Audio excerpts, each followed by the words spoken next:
പലപ്പോഴും അങ്ങനെയാണ്. യാത്രകൾ നമ്മെ ചരിത്രത്തിലേക്ക് ഒന്ന് തിരിഞ്ഞു നോക്കാൻ പ്രേരിപ്പിക്കും. അതുപോലെയുള്ളൊരു യാത്രയിൽ വളരെ പ്രാധാന്യമുള്ള ഒരു കടൽത്തീര നഗരമാണ് ഹേസ്റ്റിങ്സ്. തെക്കൻ ഇംഗ്ലണ്ടിലെ ഒരു സാധാരണ നഗരം.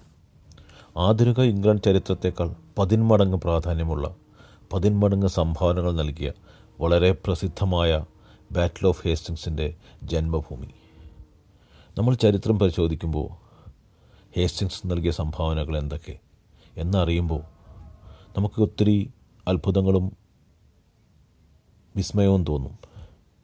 ആദ്യകാലത്തുണ്ടായിരുന്ന റോമൻ അധിനിവേശവും സാക്സൺ അധിനിവേശവും അവസാനത്തെ സാക്സൺ കിങ്ങായ ഹാറോൾഡിൻ്റെ പതനവും അതിന് കാരണക്കാരനായ വില്യം ദ കോൺകററും ആ പ്രസിദ്ധമായ ഒക്ടോബർ 14 AD 1064 ബാറ്റിൽ ഓഫ് ഹേസ്റ്റിങ്സും എല്ലാം.